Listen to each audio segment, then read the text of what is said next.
Oh, good morning, everyone out there in the great state of Idaho. We are the Fighting Taters. This is the Fighting Taters Show. My name is Lucas Gephardt. That is Ryan Luke.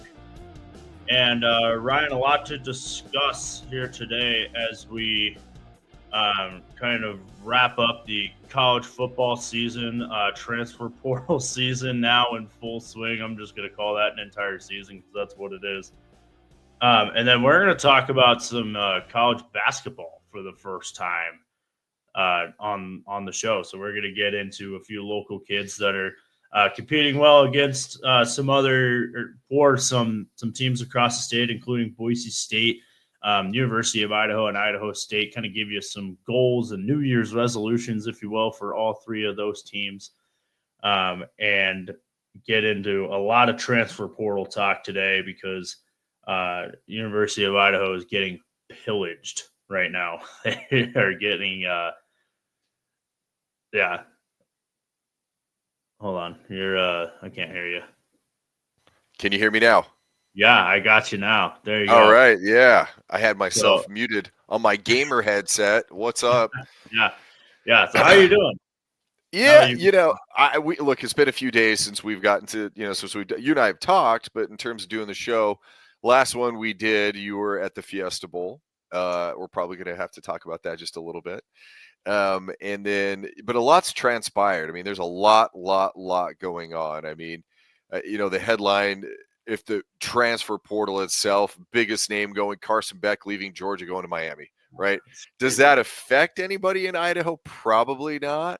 But it's just the whole idea that this transfer portal is, like you said, a season unto itself. And you have people coming and going and kids with zero loyalty. And at the end of the day, it's basically how much money. I mean, we're talking about the $700,000 offer that they got Oregon to some of the Boise State kids. I mean, players, not kids, Boise State players. It's gotten out of control. It's going to kind of come to an end to a certain degree next year. But I'll tell you, what a way to just manhandle college football. Yeah, no kidding. College football is a year-round, 12-month sport now, with transfer portal and obviously conference realignment, which we talked about in previous shows.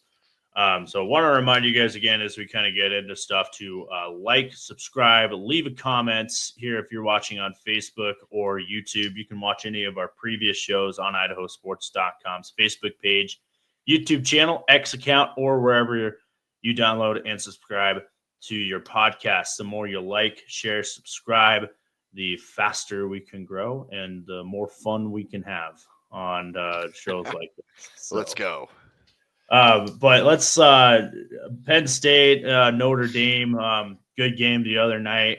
Man, if Penn State could just get a quarterback, they might win a national championship. Almond's not bad. And it was interesting. I was watching some shows directly afterwards, and they were talking about how did James Franklin lose them a game. And I just started thinking about how brutal the media is, because you lose a game and all of a sudden it's your fault. It's like, listen, yes, it was a bad pass. Should have thrown it away. It was a 1st and 10.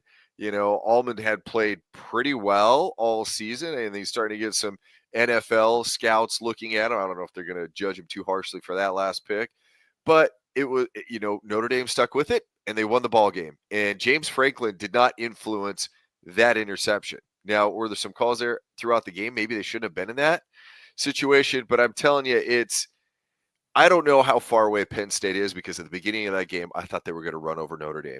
I mean, their defensive line could not hold up to that offensive line. They were running inside and out.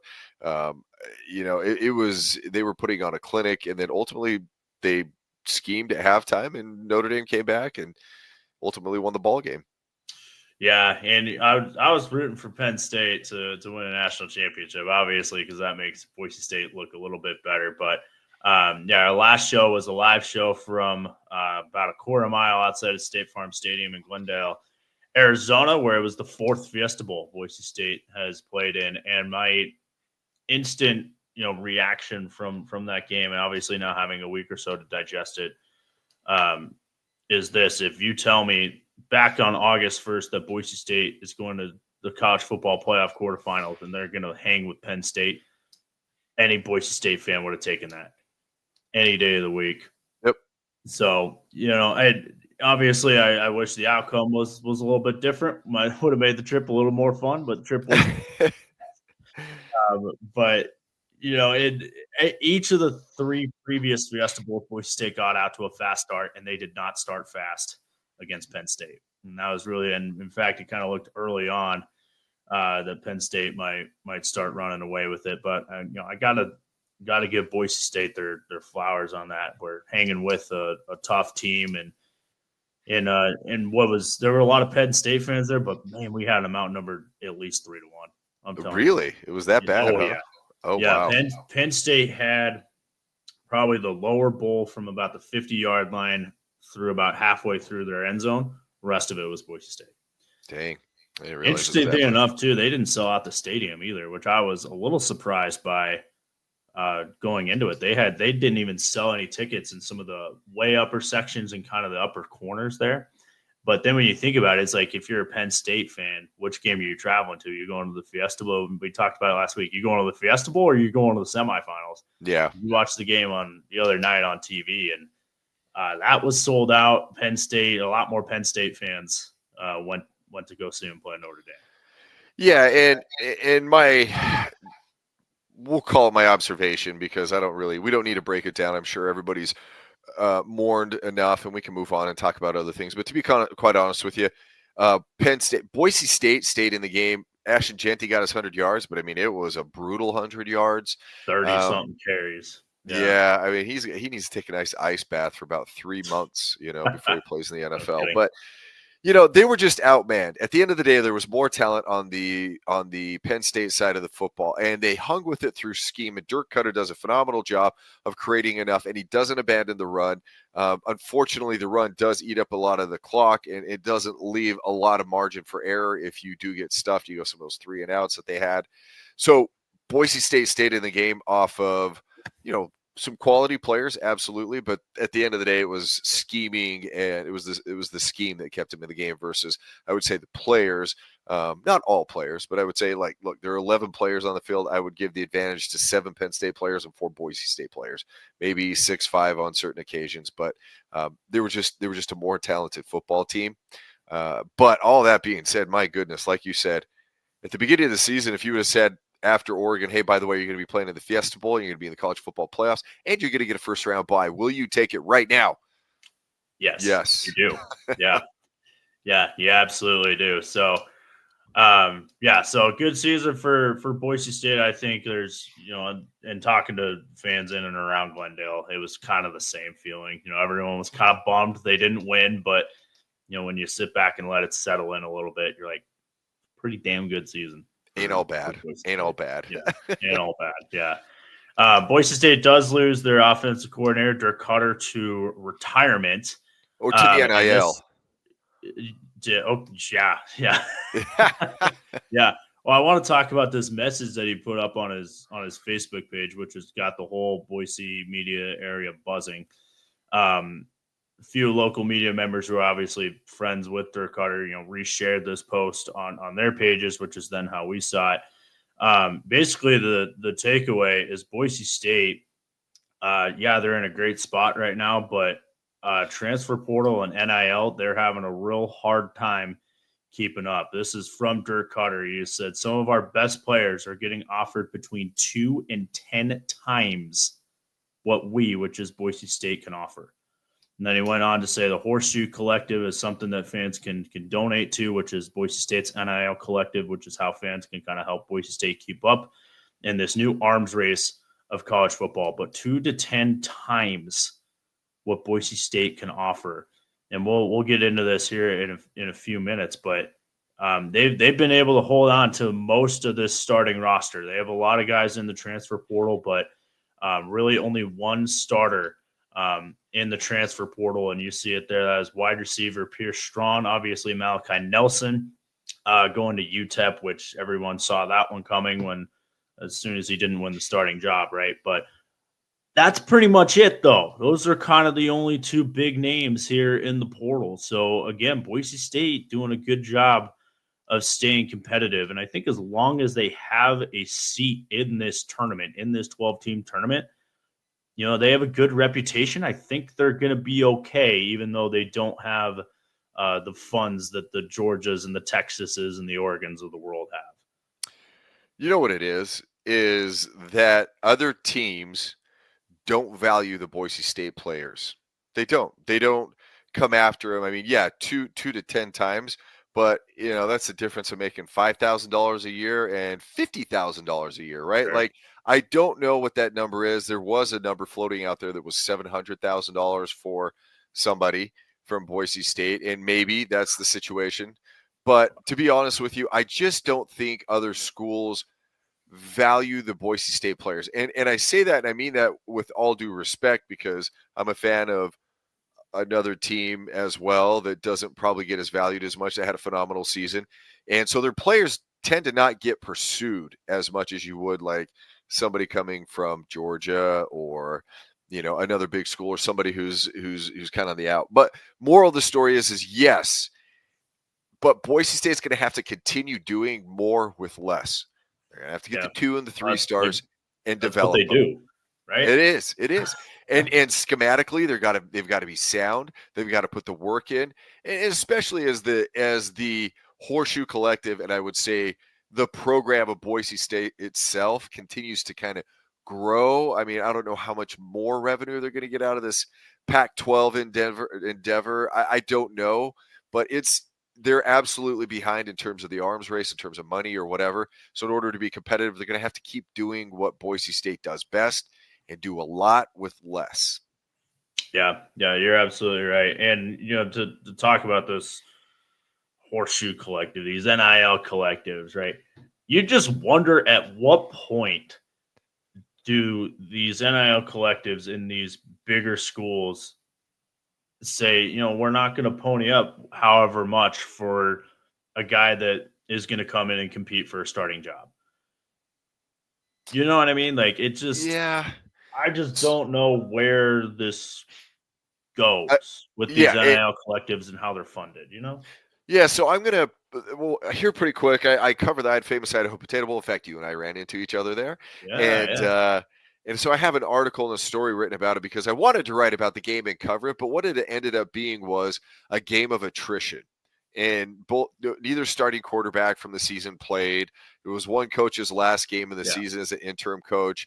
You had multiple people sitting out on both sides. It ended up being a pretty good football game. In fact, a heck of a football game. But the argument and where I'm going with this is, and one of the things that I say is that there are players that work out really, really well. Dylan Gabriel worked out fantastic at Oregon. Will Howard, Ohio State, worked out phenomenally.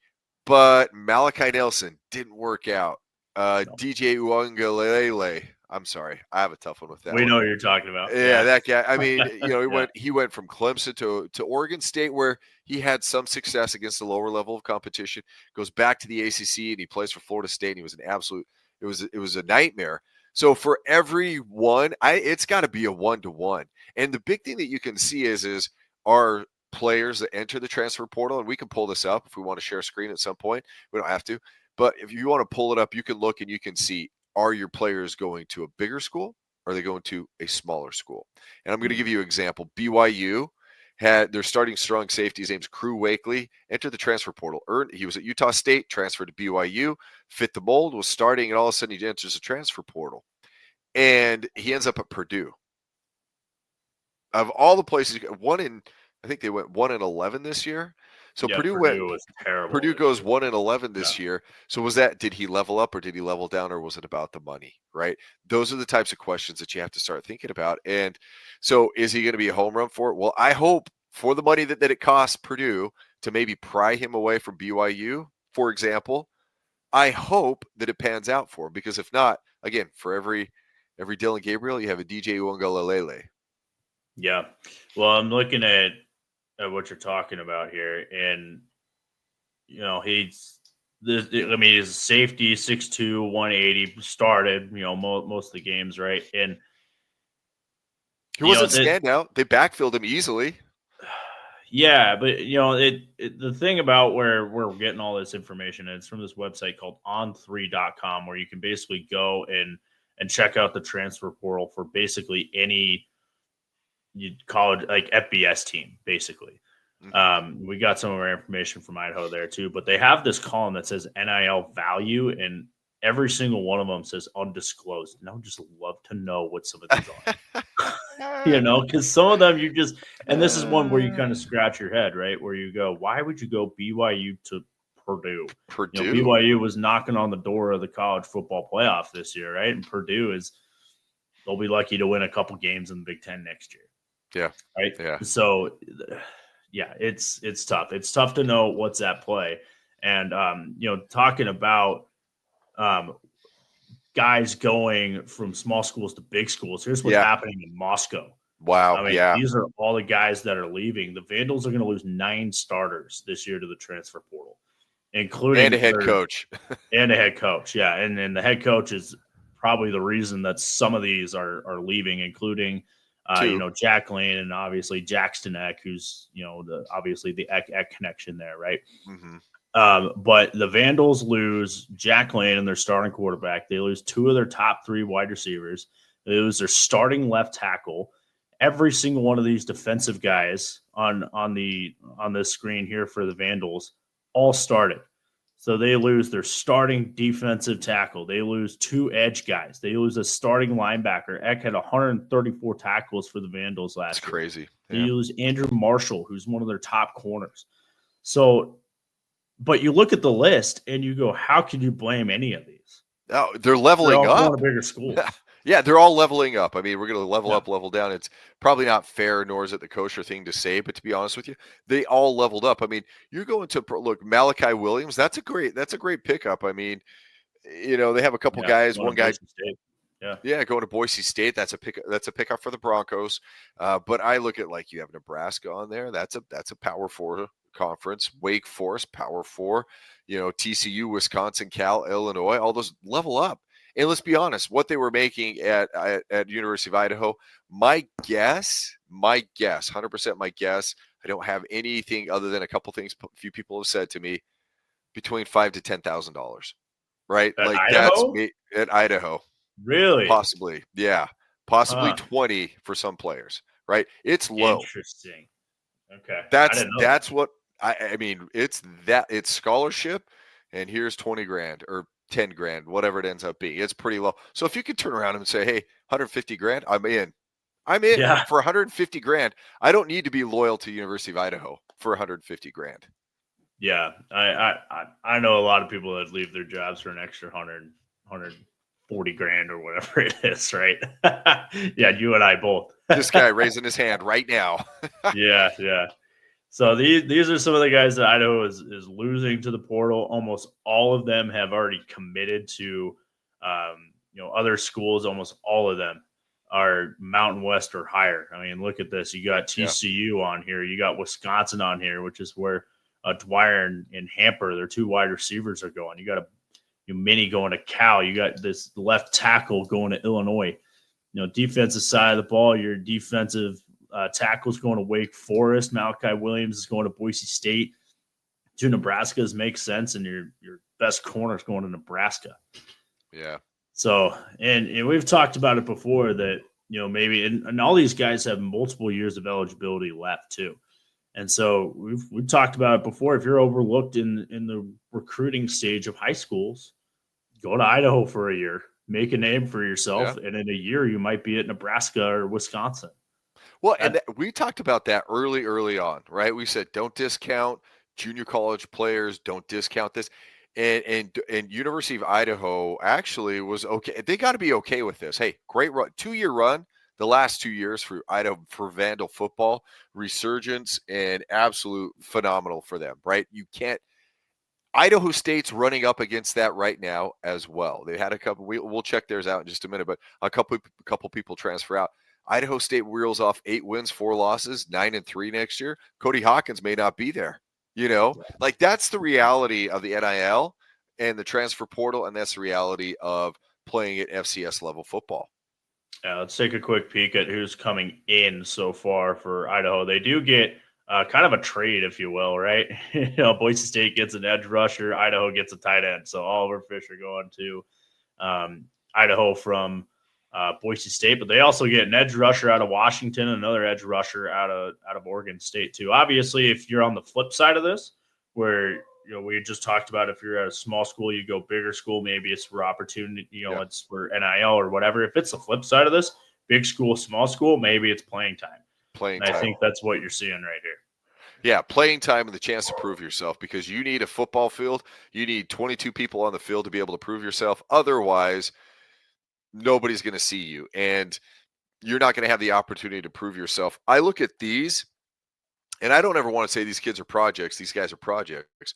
But what it does boil down to is opportunity, opportunity, opportunity. Can you step in? And realistically, they should be coming in with a bit of an edge. They played in a bigger program. They practice against players who probably have a little bit more of an edge in terms of overall athleticism and size. And so they should be able to contribute. That's the idea. If you feel like you're good enough, you can go to a smaller school and contribute right away. And I think that we're going to see that with a lot of these kids and a lot of these players going.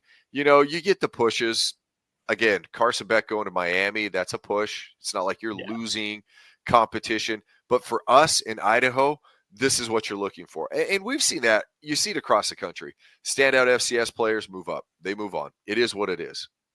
Yeah, and you saw that with Idaho. And is this what you have Idaho State pulled up here? You want to go to that? Yeah, let me pull possibly. Let's see what I do have here. So let's go. Something. Yep. All right. Yep. Go for it. Here we go. Yeah. All right. So I am live. Let's go. So they do get one transfer coming in, and it's Kai Taylor. This is what's just been officially registered. This is on 24/7 Sports, and I do want to show something on this afterwards because I find it quite interesting. So, but look, Logan George is going from Idaho State to Ohio State, right? He was standout. I think he was an all-conference edge rusher, and led the team in sacks. And so he gets the bump. I mean, would you not go? Look, Ohio State, $20 million roster is what they said. If I'm Logan George, you know what I say? I'll take a piece of that. Absolutely.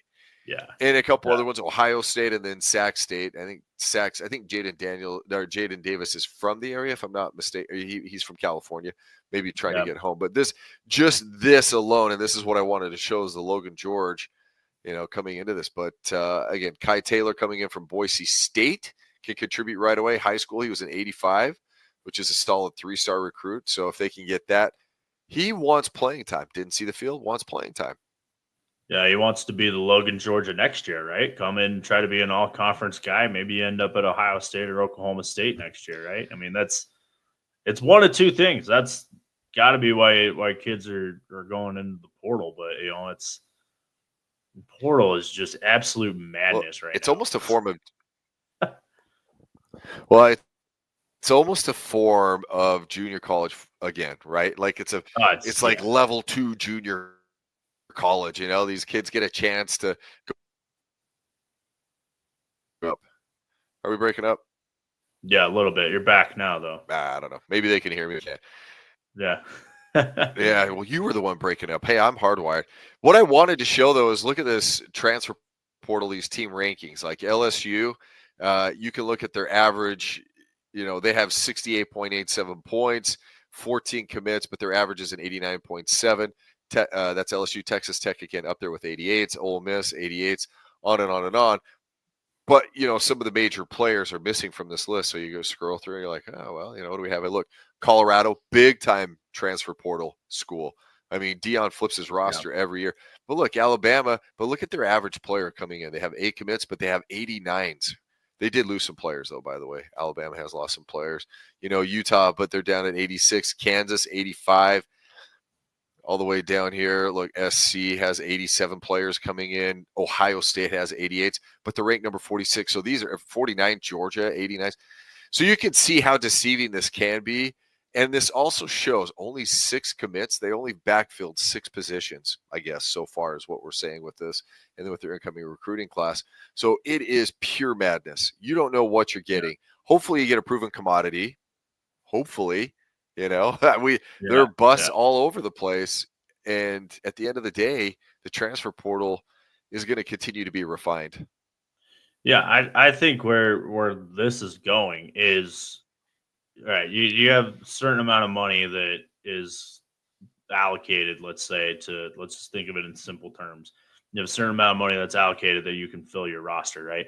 These big schools are filling their roster through the transfer portal now. You can see it. Like, look how many players some of these schools are adding, right? You can only have so many players on a team, and there's only so many hours in the day. And so so recruiting wise, when you go back to just traditional high school recruiting, you're going to see much younger rosters at Idaho and Idaho State because they're going to come in. They're going to be 3-star recruits. You saw it with Idaho. We talked about it a few weeks ago, how many 3-star recruits they had, right? Those kids are going to come in. They're going to play for a year, maybe 2, and then they're going to get opportunities to go somewhere else. FCS is the new junior college. It just is. And you're seeing it play out. The new junior college. Yeah, you're seeing it play out right now. And you got Oregon's up. Yeah, this is Oregon. Look, they have an average 90 coming in. Look at these guys. Makai Hughes, 90, 92. Isaiah Wood, he's coming from Nevada. Bear Alexander, that was a huge recruit when USC got him. He's heading over to Oregon. Oregon was cross-recruiting against him. And on and on. Yeah. And so, and speaking of 90, Oregon, too. 88. Outgoing transfers, though. You see some of these guys that are leaving. Tyler Kinsman, by the way, local kid. Yeah, exactly. Yeah, that's where I was going. So Kinsman, who was a punter out of Skyview, we don't know where he's going yet, but he's in the portal. Another local guy that was in the portal, Gerard Memolar. Remember him out of Middleton, the guard, Washington to UCF. So one corner of the country. Should be interesting. Maybe it's NIL. Maybe he just wants some sun. I don't know. So Seattle does get gloomy. We should get him on the show. Yeah. That would be fun. I think we could contact his, but just to kind of see what he says. It'd be fun it would just be fun to kind of pick somebody's brain, one of these kids' brains that are, transferring, that have been in the portal, and what they evaluate. They have to tell us money. So if you know somebody, let us know and let's chat. Yeah, for sure. Yeah, that'd be a fun interview. So want to wrap up some of this transfer portal stuff with the guys that Boise State is getting. So here are the players that are coming into Boise State as of right now. Couple headliners on this one. They get an offensive tackle out of Ohio State, Miles Walker, who's a guy that you like a lot. I like Freeney, who's this corner they're getting out of Arizona as well. Obviously, Malachi Williams, who we talked about out of Idaho. And then Malik Sherrod, the starting running back out of Fresno State, who back in 2023 had just short of 1,000 yards and 9 touchdowns. So he's coming in and will be a part of what is always a crowded running back room at Boise State. But if there is NIL money to be had in Boise State, which obviously there's some, you would think it got distributed somewhat in these 4 guys. Have to be. Yep, have to be.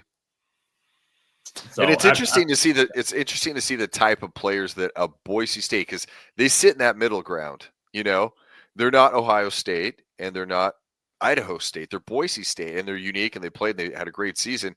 But look at where these players are coming in. So you're getting top tier group of 5s that want to come play at Boise State. Why? Because you get an opportunity to play in the national champion, in the college football playoffs. You get maybe a lesser or a kid who's looking for that playing time from a potential champion, who's still playing the college football playoffs. You get somebody who plays at an FCS level, and then you kind of get a little bit of a slight lateral, maybe a step up, step down, depending on how you look at it. We'll call it a lateral with this Freeney. And so Boise State in a unique position to attract good talent. Got to plug some holes. Yeah, they do. And again, for Boise State, here's who's out. A lot of depth. They're losing a lot of depth this year. So obviously that's going to try to get back. The interesting thing that I saw this on the news yesterday, I think they were interviewing Dirk Cutter. So Dirk Cutter was on, I think it had to have been KTVB that I saw this on. But anyway, Dirk Cutter was basically saying that they had a quarterback. They were looking at quarterbacks in high school. And then they just basically decided, not to kind of pursue a player. Let's say it's a quarterback. They decide not to pursue a player because they think they have the depth. Now all of a sudden you lose your depth to the portal, and you're not getting it in high school because of the timing of this whole thing. So that's I mean, they offered Zeke Martinez out of Meridian, right, as a walk-on. Yeah, that's what he was talking about. Yep. And Zeke had an offer from Memphis and then another school, Nebraska Kearney. And I think Zeke wanting to stay local is good, but he's a project. I mean, there's not a lot of depth. Maddox Madsen has to stay healthy, and Martinez has to develop. I mean, just the speed of the game coming from Idaho high school football, the quarterback position, to playing at that high level that Boise State expects is going to be huge. And so, to your point, this portal devastates. I mean, literally ravages depth, but you backfill with depth, hopefully. Yeah, and part of what they did was they ended up giving a scholarship to Max Cutforth, who's out of Skyview High School as well. He was a redshirt freshman, so that's how they ended up backfilling that. But point being, this is that the timing of this window has to be fixed, and it goes. It does, yeah. I mean, you saw it with the Potato Bowl with a bowl game of backups, and we're seeing it again with Boise State, which someone pointed out. You think you have the depth. Now all of a sudden you don't because of the transfer portal, and you missed your opportunity to backfill it in recruiting. So until they fix that, it's just going to go round and round in circles. Yeah. So easy solution, just instead of transferring in January, they transfer in the spring. Well, just because they have the second, but you probably should just open up once. The reason they do it twice is to allow them to enroll in the winter for this winter semester. That's the reason that they do this one. And I get that. I get it. I do. And then they allowed after spring, spring football. So I understand that, but they've got to figure something else out. Now, I'm going to make one last comment on this transfer portal. Let's move on to college basketball because that's fun. Yeah. We're moving in the right direction. It is basketball season, as little as we've talked about it. One of the products or one of the problems that we're seeing is the product on the field is not as good in college football. This is a down year for college football. And I say that because look at the quarterback play. And I was reading an article, and the guys, the Cam Wards, the Jalen Milrose, Carson Beck pulled his name out, but a couple of these other guys that are projected first rounders because teams are quarterback needy in the NFL, and that's just a thing. You have to have it. They would be no better. Shadur Sanders, they're saying they would be number 5 or number 6 in previous quarterback classes. But the problem is there's no development anymore. It's you get there and you have to produce. And if you don't like it, you go to the next place. But it's stunting the growth and the progression of progressing or growing in a system.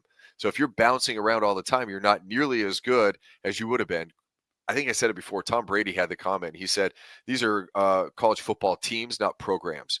And these teams, they put a team together, they run it out there. If they don't like it, then they run it off. In a program has steps, it has processes, and it builds and develops. You get a kid multiple times. But if you're having to reteach new things every single time as a coach to these kids, I think the product is diminishing. The flip side is, from the high school ranks, that they're getting better. So the ceiling, the ground level is higher coming out of high school, but coming out of college, that's dropped quite a bit.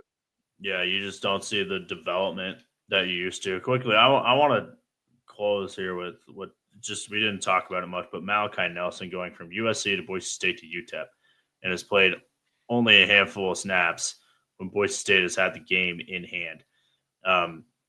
Back to the point I was kind of talking about earlier with, let's say Boise State has infinite NIL money. They probably throw a lot of it at Malachi Nelson to get Malachi Nelson, right? Right. You would think. Sure. And I don't know what that looked like, but he didn't pan out, right? Maddox Madsen won the starting job. And so when the collectives are panning out all this money, and it's risky money because you don't know how, I think the idea to bring Malachi Nelson in had to have been he's going to start for us this year. And then Maddox Madsen wins the job. So what happens when you have all this NIL money going to a player that's not even good enough to be the starting quarterback, and then he transfers out the next year? Is that NIL collective going to divvy out the same amount of money the next time that program wants to do that? Some probably will. Some probably won't.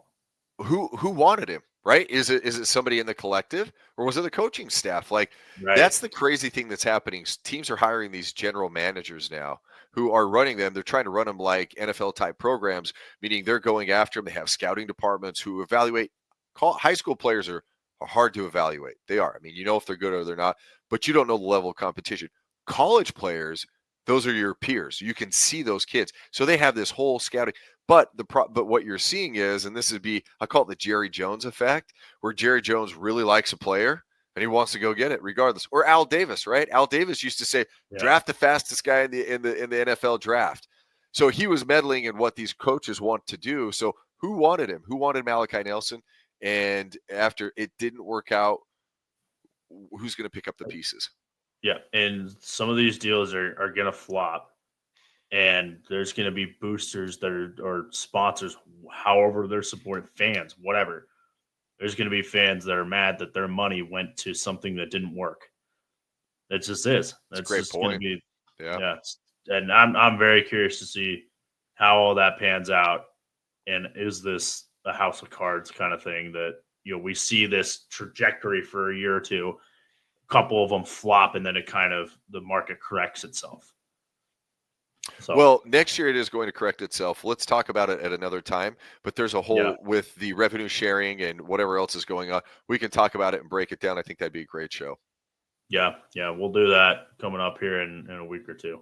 I love talking about this stuff and the sports business side of it. So absolutely.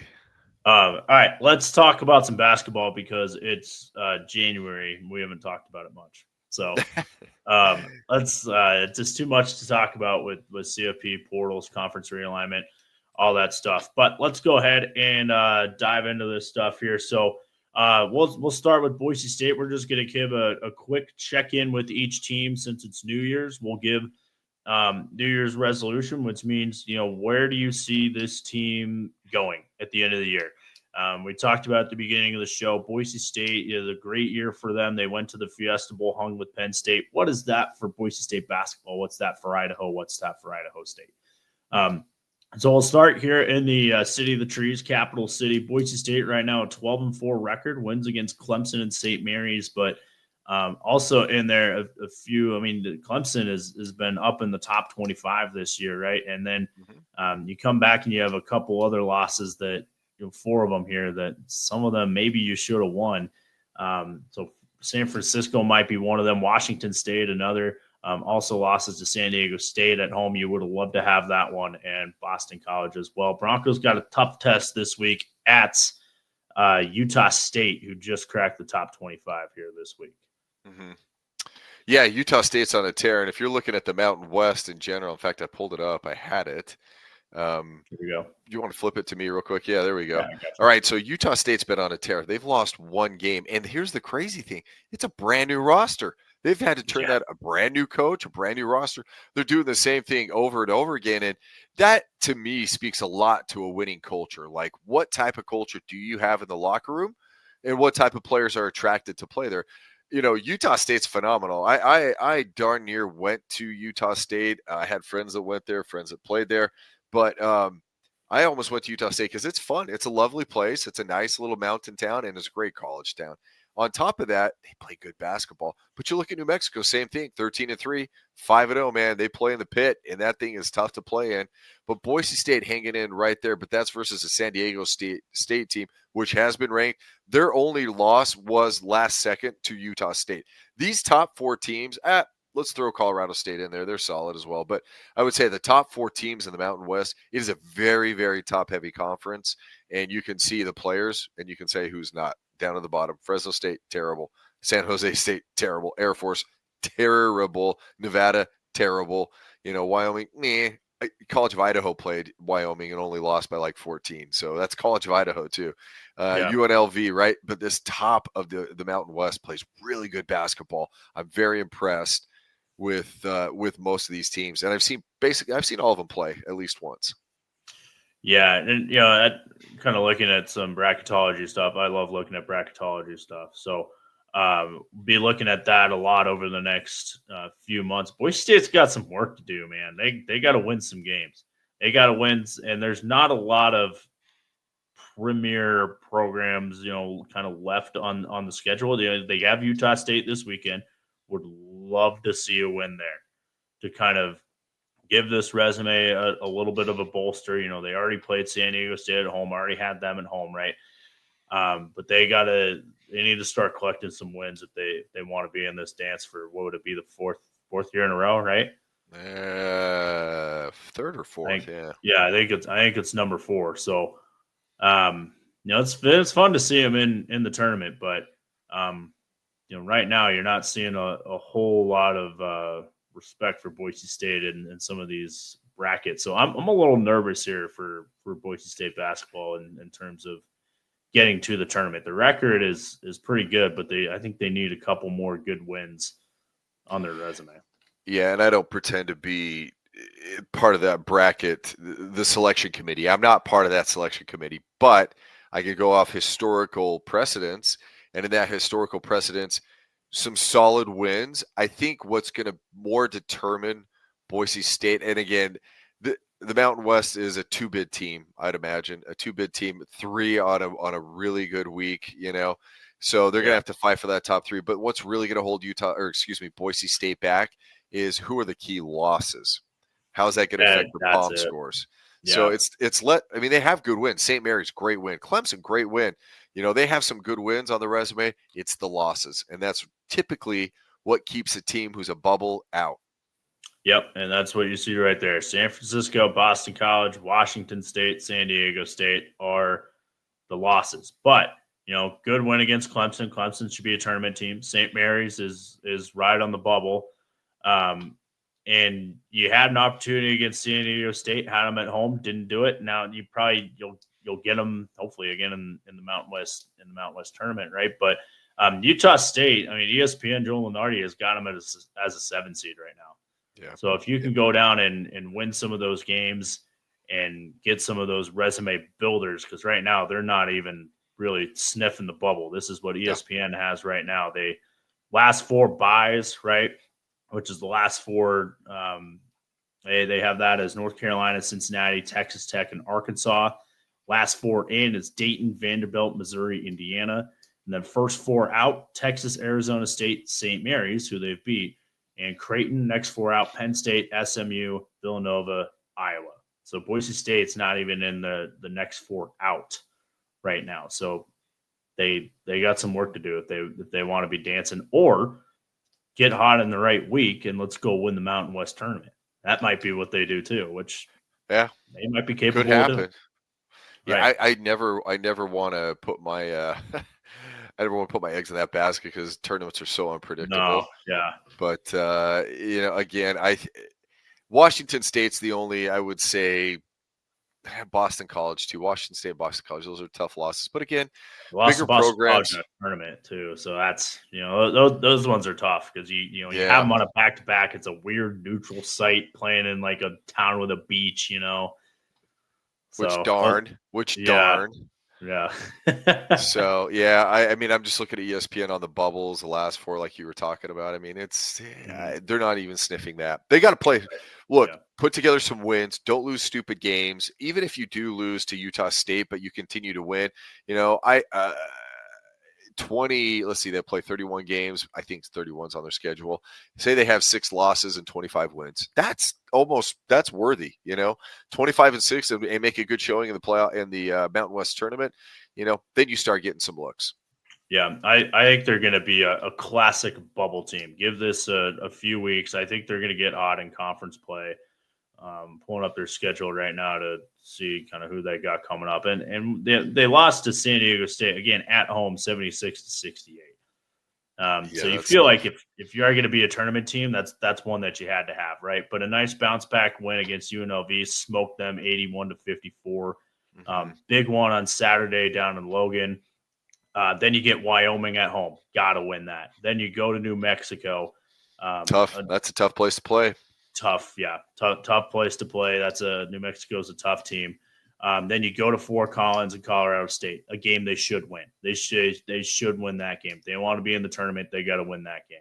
Yeah. Then you get Nevada at home, got to win that. You get Fresno at home, got to win that. Then you go to UNLV, who you just beat.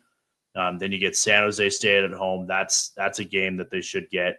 And then towards the end of the season, I mean, here are the kind of put up or shut up games. You get February 15th. They go to the show, go to San Diego State. So lost to them at home. So you get another opportunity against San Diego State. You might get another in the Mountain West tournament too. Then you get New Mexico at home. Got to get that one. And then you get Utah State at home too. So if you don't win this weekend, you get another crack at them. That's a Wednesday night game, 8:30 start, which I don't love. I wish that one would be in a better time slot. But if they're in it and they're a bubble team, that should be a good crowd for that one. And then they close going to Fresno State, go to Air Force, and then they close with Colorado State at home. So I think the schedule shapes up to go on a bit of a run here and get back into the bubble, but no more silly losses. Those got to be done. Yeah. So I will agree. I agree with that. I said it before, it's who you lose to. Yep. And that's kind of what's keeping them off the bubble right now. So, all right, let's move on to Idaho, which Idaho right now, 7-9 record, 2-1 in conference play. I covered the Big Sky for, I don't know, 4 years through my time at Idaho State, and then for about 6 months or so at the Statesman. The Big Sky basketball season, I kind of jokingly, not really jokingly, say it doesn't start till January, because the teams that they play in December, November yearly, like, yep, they'll win that, or nope, they won't. And so you really don't know what you have until about this time of year. And Idaho's got a 7-9 record. They do have a win over Montana State, which is won the conference the last 2 years, and won the conference tournament the last 2, might even be 3 years now. I should know that, but it's at least 2 years. So U of I won 11-21 last year. So got to be on pace to be a little, it seems like they're kind of moving in the right direction. I would love to see Idaho win a game in the Big Sky tournament. That to me would be a successful year for them. And they got Jack Payne, who was at Colorado State, a Waihee grad. He's transferred in. He's one of the stronger players, if not one of their best players for U of I this year. So it's good to see a Boise kid kind of elevating and playing well at Idaho. They also have Titus Yearout, and who's a Lapway graduate, and Colton Mitchell, who was at Idaho State and Lake City, now playing with the Vandals. So there's your Idaho breakdown. Yeah, not a lot to say. Idaho basketball is it's continuing to build. I would hope that they're going to get a little bit of the Boise State ripple effect of the football team does really well, and so the hype and the excitement hopefully can filter into the basketball program and make it strong as well. But I loved what you said, like, either going to win or you're going to lose these games. You're playing some big games at the beginning of the season, and you play some real not so big games. I mean, Idaho played at BYU. You're never going to win that game, right? Like, that didn't even. I think it was close to a 20 point. It was a 24-point loss.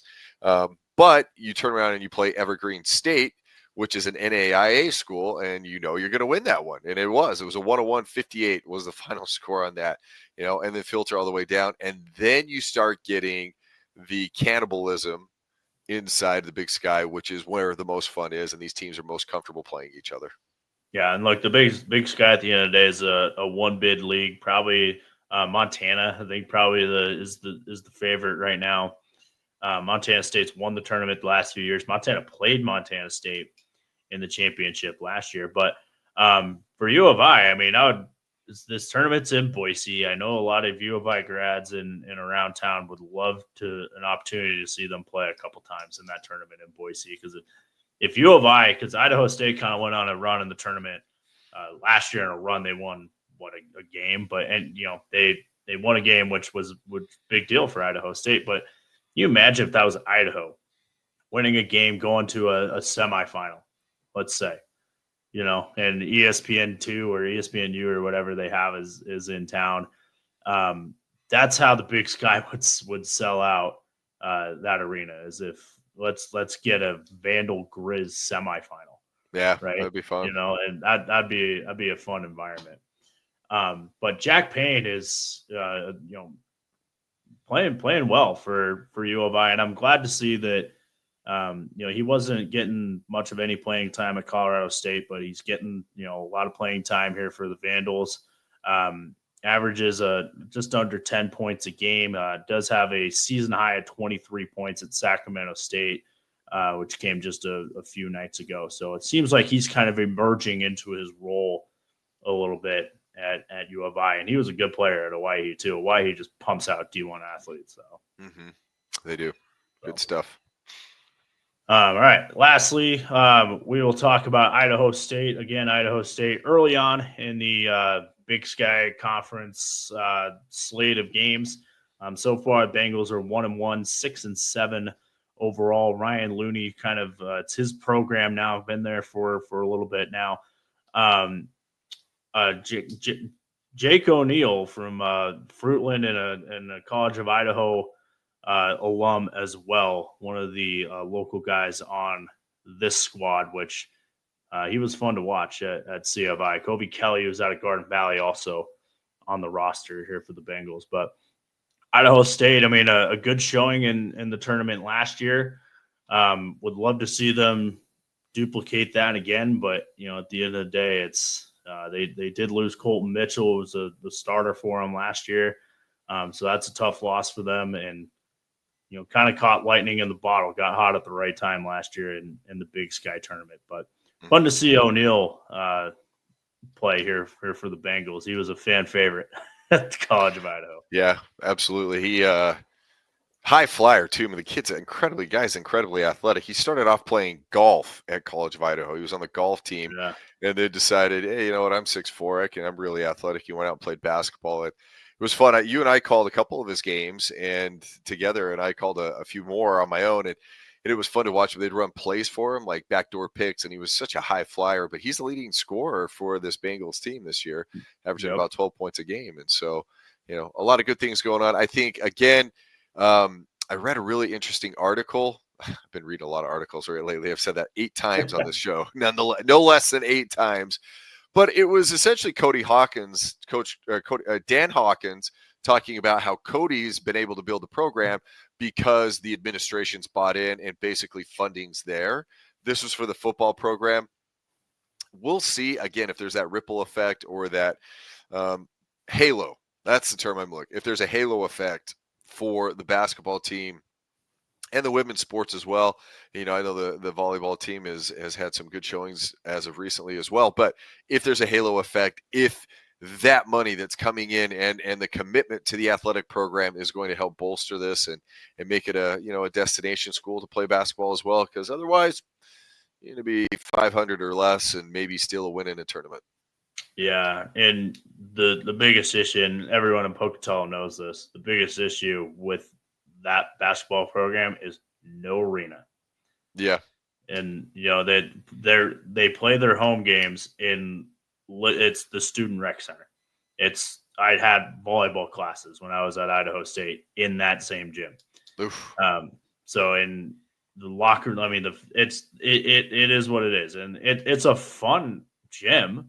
Because it's small, so they fill it out and it creates like a really fun atmosphere, but it's not a Division I facility. Yeah. So they've got to figure out how to do an arena, and that'll free up every other sport. That'll help volleyball recruiting. That'll help women's basketball. That'll help track and field. That's going to help every single sport because they're so limited on the number of facilities that they have. So athletes have to, especially when you get kind of in that cross season where volleyball and basketball are playing at the same time. There's athletes that they got to practice at stupid hours in the morning because volleyball has to practice, women's basketball has to practice, men's basketball has to practice. And you got to fit in, all these classes during the day. And it's a part of the regular everyday school. So getting an arena there in Pocatello would really help things. And but unfortunately, the statewide credit union that's based in Pocatello decided to sponsor the other in-state schools arena. So they'll figure it out one of these days, I'm sure, though. Yeah. So, yeah. But, yeah. Quickly, here's just kind of running down the Big Sky standings, just kind of want to chat about who's kind of emerging as some of the favorites in the conference. Northern Colorado, 11-5 overall. They're so far undefeated in Big Sky play. Montana's 3-0 in conference play, 10-6 overall. Idaho, as we mentioned, is 7-9 overall. Portland State 9-6. Idaho State 6-7. Sac State's 5-10. Northern Arizona could be a team to watch as well. They're 10-6 overall, and 7-1 at home. So the Lumberjacks getting it done at home. Montana's also 8-0 at home as well. And then you have Eastern Washington at 5-11, which has been Eastern Washington's been the number one seed in the Big Sky tournament the last 2 years, and has lost as the top seed the first time they played 2 years in a row. So maybe their window is closed there as they're 5-11. Weber's 6-10, and Montana State, maybe a bit of a changing in the guard here as they are 5-11 overall. 0-3 in conference play are the Bobcats, but time will tell early on, as we said, in the Big Sky Conference basketball season. So, thoughts on all that? Northern Arizona, 2 losses. Yeah, Northern Arizona, there are 2 losses. I like what you said. NAU, a good program, and they've historically played pretty tough basketball. They actually had, and I'd have to look and see when their last NCAA tournament bid was, but I remember watching them one year, and it was like, Northern Arizona? How far north is that? But their 2 losses in conference, one's to Idaho State, so hats off to Idaho State. That was at home. They lost at home, and then at Montana they lost when they were in Missoula. So a couple of their losses were against decent teams. Again, I think Idaho State is a solid team. They're very middle of the pack. They're going to challenge anybody any night. Are they going to win every game? I don't think so. I think Idaho's kind of fits under that same category, kind of middle of the pack, going to challenge. There really is not a team that is so far and above. I'd say Montana's probably as close as we have in the Big Sky as far as being the top dog, the hegemon, if you will. And then, Northern Colorado's a good team. I don't know anything about Northern Colorado. They're 3-0 in the conference. Outside of that, I know nothing. But I know Montana's played good basketball so far. And ultimately, again, Idaho sitting at number 3, Idaho State at number 5, right there, going to challenge everybody throughout this. It's going to be a battle of attrition again till the end of the tournament, till the end of the season. Yeah, I mean, looking at Montana's schedule here, they have 6 losses, and here are some of those losses. At Oregon, right? Makes sense. At Tennessee, makes sense. At Utah State, makes sense. At St. Thomas, which I think is a Division III school in Minnesota. So that's an interesting, that's a little eye-catching. But at San Francisco, Boise State lost to them too. So, and then at Northern Iowa. So, and there's 6 losses, at least. I'd say 4 to 6, probably. You would expect those. So, Montana seems to be the team to beat to me so far in the Big Sky, but we'll see. And that tournament again, the St. Thomas, they're D3. The St. Thomas team. Yeah. I don't know. Maybe in football. I don't know about basketball, but they're undefeated. I just popped them open here, and they're undefeated. Maybe not 15 that bad of a loss. Yeah. 15-0. Wow. I mean, they played. Man, who knows about? Yeah, they're guys? Up in Minnesota. I know. Yeah, I know they're D3 in football. I don't know about. I can't imagine they're much higher in basketball. But hey, 15-0, they're no slouch, right? Maybe they just got hot one night from behind the arc or something. So. Yeah. Who knows? But. All right. Well, that'll about do it for us here today. So we are the Fighting Taters. His name is Ryan Luke. My name is Lucas Gebhardt. And don't forget to like, subscribe, leave a comment, do all those things. It certainly helps us reach a larger audience. But you can go back and listen to any one of our previous episodes there on Spotify or IdahoSports.com. And until next week, we'll see you next time. The Fighting Taters.